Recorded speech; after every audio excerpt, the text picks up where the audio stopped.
नमस्कार दोस्तों, easy to learn में फिर से आपका एक बार बहुत बहुत स्वागत है। कल हमने देखा था टाइप ऑफ डीसी जनरेटर, उसके वाइंडिंग के ऊपर से जो उसके टाइप पढ़ते हैं वो हमने देखा था। आज उसके ऊपर से एक दो न्यूमेरिकल ले लेंगे और उसको फिनिश कर देंगे। तो आइए देखते हैं आज के न्यूमेरिकल। तो पहला न्यूमेरिकल हमारे सामने है। न्यूमेरिकल सॉल्व करने के लिए सबसे पहला काम क्या चाहिए, न्यूमेरिकल एकदम शांति से पढ़ना चाहिए और उसको समझना चाहिए, क्योंकि जब तक न्यूमेरिकल समझ में नहीं आएगा तब तक उसको सॉल्व नहीं कर सकते हैं। उसमें क्या क्या दिया है और क्या हमें फाइंड करना है ये समझना चाहिए। चलिए तो फिर न्यूमेरिकल पढ़ते हैं।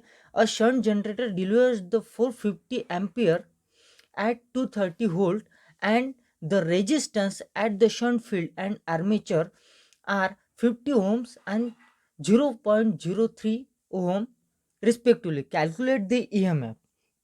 तो हम इसका गिवन डेटा निकाल लेते हैं। सबसे पहले तो हमें क्या दिया है, गिवन क्या क्या है, हमें करंट दिया हुआ है। ये कौन सा, लोड करंट है, क्योंकि डिलीवर्ड कर रहा है ना, जनरेटर डिलीवर्ड कर रहा है। IL इक्वल टू कितना है, 450 एम्पियर। वोल्टेज दिया हुआ है V इक्वल टू 230, ठीक है। और क्या दिया है, शंट फील्ड रेजिस्टेंस और armature field shunt field resistance और armature resistance RSH equal to 50 ohm and RA equal to 0.03 ohm, ये दिया हुआ है, ठीक है। तो इसको डायग्राम में हम, ये जो डायग्राम मैंने निकाली है इसमें पुटअप करते हैं। ये हमारी फील्ड वाइंडिंग है, ठीक है। और ये लोड करंट कितना जा रहा है हमारा, 450 एम्पियर। और ये यहाँ के अक्रॉस का वोल्टेज कितना है दिया हुआ है हमारा, 230 वोल्ट, ठीक है। ये लोड है, ये आर्मेचर है। आर्मेचर रेजिस्टेंस कितना दिया है हमें, 0.03 ओहम। और फील्ड रेजिस्टेंस दिया है हमें 50 ओहम, ठीक है। और यहाँ से जाएगा मेरा ISH, ठीक है। मैंने डायग्राम में भी पुट कर लिया है। अब हमें निकालना क्या है, जनरेटेड EMF। क्या निकालना है, जनरेटेड EMF यानी कि EG निकालना है। अब EG कैसे निकालेंगे, यानी कि इसके अक्रॉस को वोल्टेज निकालना है, या फिर ये जनरेटर जो जनरेट करना हम करने वाला है वो लेना है। हम जो EMF कलेक्ट करते हैं या फिर करंट कलेक्ट करते हैं, यानी कि सप्लाई कलेक्ट करते हैं, किससे, आर्मेचर से ही करते हैं ना। तो इसीलिए इसके अक्रॉस को हमें वोल्टेज निकालना है कि कितना जनरेट कर रहा है वो, यही निकालना है। तो देखिए दोस्तों, इससे ही हमें पता चल जाता है कि हमें क्या क्या निकालना पड़ेगा। तो इसके अक्रॉस का वोल्टेज 230 है, 230 दिया हुआ है, लेकिन ये सिर्फ 230 जनरेट करेगा क्या, नहीं, इसमें तो बहुत सारे लॉसेस होंगे ना, ब्रशेस के साथ, इस बहुत सारी चीज़ों के साथ लॉसेस होंगे। तो हमें ब्रश लॉस तो नहीं दिया है, लेकिन आर्मेचर के लॉस तो होंगे ना, आर्मेचर के जो है वो लॉस तो होंगे ना। तो मैं ऐसा लग सकता हूँ, EG इक्वल टू ये टर्मिनल वोल्टेज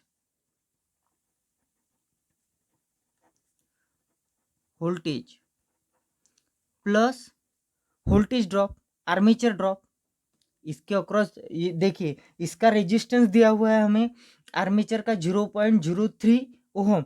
तो इसका मतलब रेजिस्टेंस दिया है, इसका मतलब आर्मेचर में लॉसेस हो रहे हैं, वोल्टेज ड्रॉप हो रहा है, ठीक है। वोल्टेज ड्रॉप अगर हो रहा है तो आर्मेचर का voltage drop plus terminal voltage, ये जनरेटेड वोल्टेज बन जाएगा हमारा, इसलिए आर्मेचर वोल्टेज। देखें, अब टर्मिनल वोल्टेज तो हमें दिया हुआ है, ये V प्लस आर्मेचर वोल्टेज कैसे निकालेंगे हम, इसका आर्मेचर वोल्टेज ड्रॉप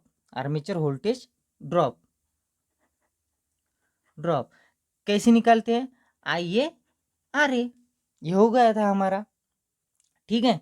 अब V तो हमें दिया है, आई ए निकालना है, आर ए भी दिया हुआ है, देखिए यहाँ पे आई ए भी दिया हुआ है, तो आई ए निकालते, आर ए दिया हुआ है, आई ए निकालते हैं हम। अब देखिए आई ए कहाँ से फ्लो होगा, यहाँ से आई ए यहाँ से फ्लो होगा, इसका मतलब आई ए इस पॉइंट पे आके डिवाइड हो रहा आई एस एच में और लोड करंट में आई एल में, ठीक है। तो ये मैं ये कह सकता हूँ I L plus I S H is equal to I A equal to I S H plus I L बोल सकता हूँ, ठीक है ना। और मुझे यहाँ पे आई एल दिया ही है, न्यूमेरिकल में दिया है ना, ठीक है। तो मैं आई एस एच प्लस 450 एम्पियर लिख सकता हूँ। अभी मुझे क्या निकालना पड़ेगा, आई एस एच बराबर एकदम आई एस एच निकालना पड़ेगा। आई एस एच यानी कौन सा करंट, ये वाला करंट, यहाँ से जो फ्लो होने वाला है वो करंट। अब देखिए ओम्स लॉ के ऊपर से निकाल सकते हैं इसको हम, रेजिस्टेंस दिया हुआ है, वोल्टेज तो है ही हमारे पास 230 वोल्ट, टर्मिनल वोल्टेज कितना है 230 वोल्ट, तो हम आई एस एच निकाल सकते हैं ओम्स लॉ से। I S H equals to क्या लिखेंगे हम,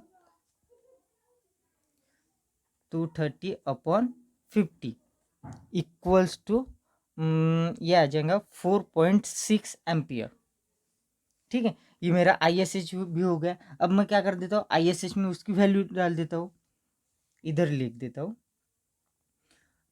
आई A equal to I S H कितना है मेरा 4.6 प्लस आई एल कितना है, ये फार्मूले के ऊपर से आई एल कितना है 450 इक्वल्स टू कितना आएगा मेरा ये 4, ये कैलसी से निकालना पड़ेगा, हाँ बराबर है 454.6 एम्पियर आई आ गया मेरा, ठीक है। आर ए तो दिया अभी इस फार्मूले के ऊपर जाते हैं, देखिए अभी यहाँ पे लिखता हूँ मैं E G equals to V plus I A R A, था ना ये फार्मूला था ना हमारा, ठीक है। अब ई जी इक्वल टू वी कितना है 230 प्लस आई ए कितना निकाला 454.6 इंटू आर ए कितना है 0.03 ई जी इक्वल टू ये आ जाएगा हमारा ये आ जाएगा 243.6 वोल्ट। हाँ यूनिट तो देना ही पड़ेगा दोस्तों, यूनिट तो देना ही पड़ेगा, इसकी ज़रूरत है। ये तो था पहला न्यूमेरिकल का, और अभी आगे देखते हैं ये जनरेटेड, हाँ एक बात, ये जनरेटेड ईएमएफ है ना कि टर्मिनल, इसको हम क्या बोलते हैं टर्मिनल वोल्टेज। और टर्मिनल वोल्टेज इसका रेजिस्टेंस है, तो आर्मेचर का रेजिस्टेंस है, तो इसलिए उसके अंदर ड्रॉप भी हो रहे होंगे।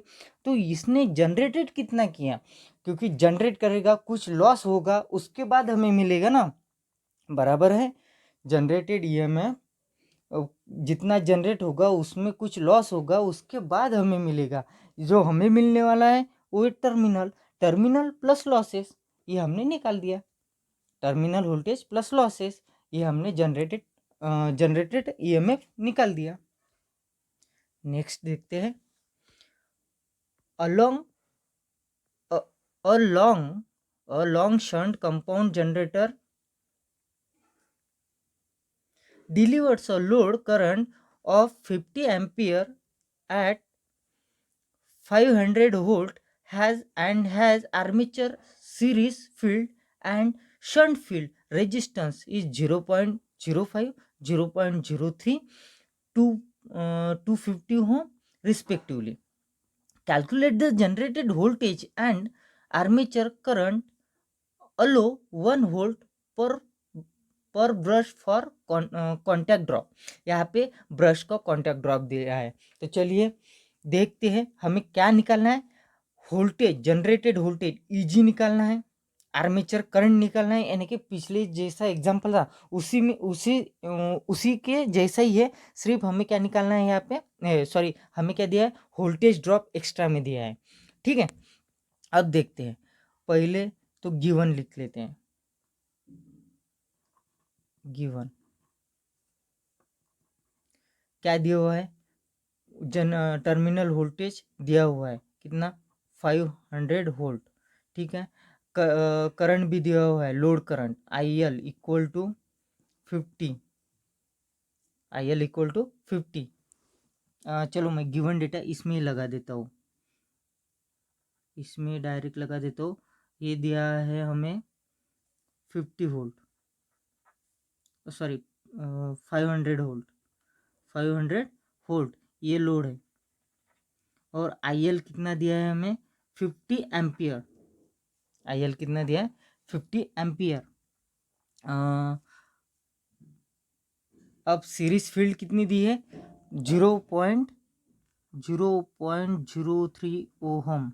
ठीक है, और क्या दिया है हमें, हमें दिया है जीरो आर्मेचर रेजिस्टेंस 0.05 ओहम, और शंट फील्ड कितना दिया है, 250 ओहम, 250 ओहम। ठीक है, ये दिया हुआ है, ये यहाँ से जाएगा ISH। ठीक है, ये यहाँ से होगा IA। ठीक है, और IL तो दिया ही है हमने, IL। हाँ, और हमें ब्रशेस का ड्रॉप दिया है 1 वोल्ट पर ब्रश, यानी कि पर ब्रश, यानी एक ब्रश पे कितना ड्रॉप हो रहा है, 1 वोल्ट पर brush is equal to 1 volt.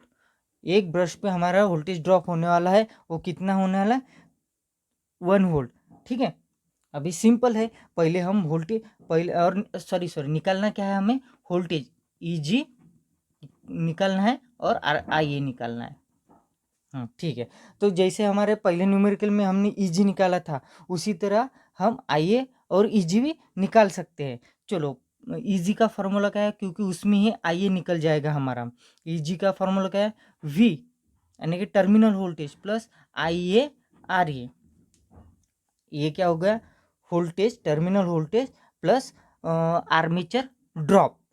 लेकिन इसमें, इस न्यूमेरिकल में और भी एक ड्रॉप दिया हुआ है हमें, ब्रश ड्रॉप, ब्रशेस ड्रॉप। ठीक है, plus brush drop, brush drop. अभी देखिए, एक ब्रश के लिए हमें एक ड्रॉप, एक होल्ड दिया है, और दो ब्रशेस, हमारे यहाँ पे कितने ब्रशेस हैं, 2 ब्रशेस है, क्योंकि 2 कॉन्टैक्ट है तो 2 ब्रशेस आएंगे। 2 ब्रशेस है, इसलिए वोल्टेज ड्रॉप कितना होगा, 2 होगा। ठीक है, यानी कि हमें वोल्टेज ड्रॉप निकालने पड़ेगा, IA RA निकालना पड़ेगा। ठीक है, RA तो दिया हुआ है। ठीक है, अब ब्रश ड्रॉप निकाल लेते हैं, पहले तो IA निकाल लेते हैं हम। IA क्या होगा, इस पॉइंट से डिवाइड हो, यहाँ से मेरा क्या IA जाएगा, तो IA इक्वल टू ISH प्लस IL होगा, इन दोनों की सम होगा IA। ठीक है, तो ISH में यहाँ पे निकाल लेता हूँ, यहाँ पे ISH इक्वल टू ये लगा दो, यहाँ पे ओम्स लॉ लगा दो। ओम्स लॉ क्या कहता है, 50 voltage V upon R, 250 equal to कितना आया, ये आ गया 2 एम्पियर। ठीक है, अपना ये 2 एम्पियर प्लस लोड करंट तो दिया ही हुआ है, लोड करंट कितना है, 50। IA इक्वल टू कितना आ गया, ये 52 एम्पियर। ये हमारा पहला आंसर हो गया IA। ठीक है, अब ये IA यहाँ पे पुट कर देते हैं इस इक्वेशन में।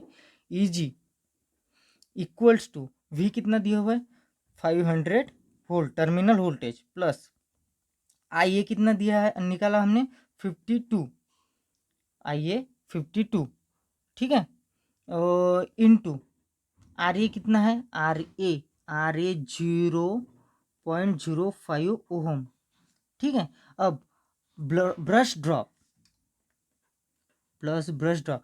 देखिए दोस्तों, ब्रश ड्रॉप कैसे निकालेंगे हम, पर ब्रश दिया है 1 वोल्ट, और यहाँ पे कितने ब्रश है? 2, क्योंकि तीसरा कनेक्शन तो निकाला ही नहीं ना, इसका मतलब यहाँ पे 2 ब्रशेस हैं। तो यानी एक ब्रश पे हमारा 1 वोल्ट ड्रॉप हो रहा है, तो 2 ब्रश पे कितना होगा? 2 वोल्ट, बराबर ना? यानी कि 2 वोल्ट ब्रश ड्रॉप आएगा हमारा, तो इसलिए मैं यहाँ पे 2 लिख दे रहा हूँ। इसीलिए हमारा ईजी क्या होगा? E G equal to generated EMF, generated voltage is equal to, ये आ जाएगा हमारा 506.76 समथिंग कुछ आ जाएगा, आप कैलसी पे चेक कर लेना, ठीक है? इतना हमारा वोल्टेज जनरेटेड आ जाएगा, 7 वोल्ट, इसके आसपास ही आएगा, 6 आ सकता है या 7 आ सकता है, 506.17 आ सकता है या फिर 16 आ सकता है, आई थिंक। मैंने कैल्सी यूज़ नहीं किया, आप कैल्सी यूज़ कर लेना, ठीक है? तो ये तो थे हमारे कुछ न्यूमेरिकल्स। अब हम और आगे बढ़ेंगे ईएमएफ इक्वेशन के ऊपर कल के लेक्चर में। आज के लिए धन्यवाद।